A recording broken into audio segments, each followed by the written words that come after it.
Chers concitoyens, bonjour. Ceci est une vidéo concernant diverses propositions pour modifier notre système électoral pour le rendre plus démocratique.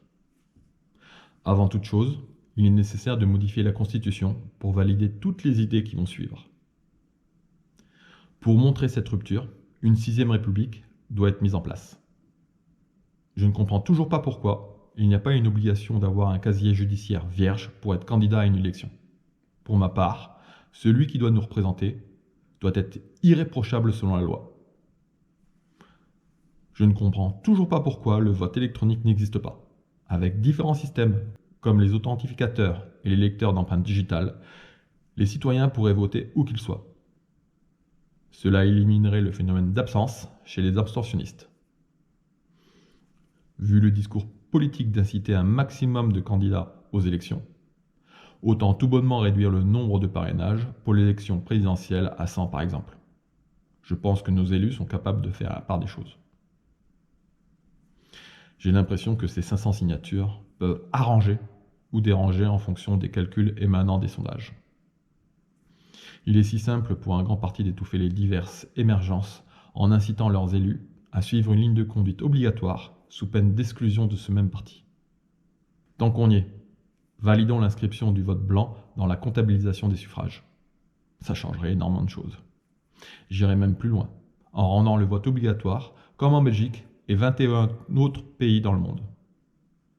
Je trouve complètement logique d'inclure tous les étrangers établis depuis 10 ans sur le sol français au vote électoral.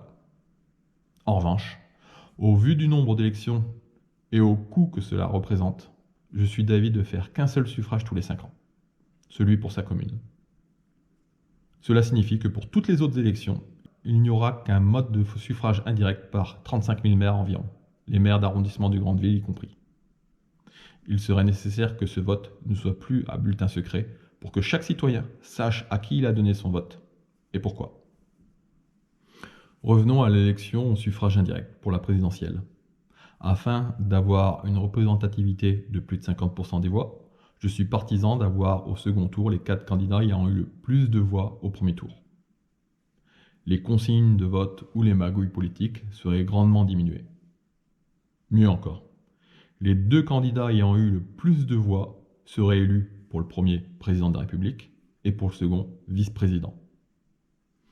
On supprime le problème du remplacement du président en cas d'accident, car le président du Sénat n'a pas été élu de la même manière. Cela oblige ces 2 élus à cohabiter et donc de trouver de vrais compromis. Pour ma part, mes meilleurs souvenirs politiques ont été lors des cohabitations entre François Mitterrand et Jacques Chirac, mais aussi entre Jacques Chirac et Lionel Jospin. C'est peut-être pour ça que Jacques Chirac était à l'époque de son vivant la personnalité politique préférée des Français. Si on réfléchit un peu à cette cohabitation, comme le disait justement Georges Pompidou, arrêtez d'emmerder les Français avec toutes ces lois. Évidemment, le rôle du Premier ministre disparaît au profit du vice-président. Mais il faut aller plus loin avec les nominations des ministres. Certains ministres doivent être désignés par le couple présidentiel.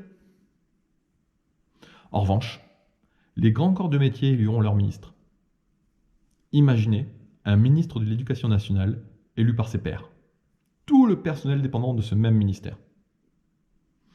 Cela irait de même pour la justice, la défense, la santé, l'intérieur, l'économie, le travail, l'agriculture et la culture.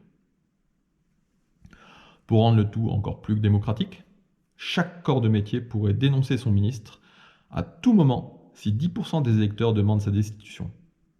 Vous imaginez un gouvernement qui est obligé de trouver des compromis pour le bien de tous sans avoir à redouter le regard du président? Pour finir, je voudrais parler du financement des partis politiques. Ils sont liés à toutes ces élections. Afin d'éviter les clivages que l'on connaît trop bien, le financement des partis disparaîtrait au profit des élus, ce qui justifierait leur rémunération et donc leur imposition. Je pense que la politique est un métier et de ce fait soit reconnu comme tel au niveau de la loi. Vu qu'un parti politique est une association définie par la loi 1901, il ne doit pas y avoir de différence entre les associations. Dans la prochaine vidéo, je vais vous parler de notre Parlement.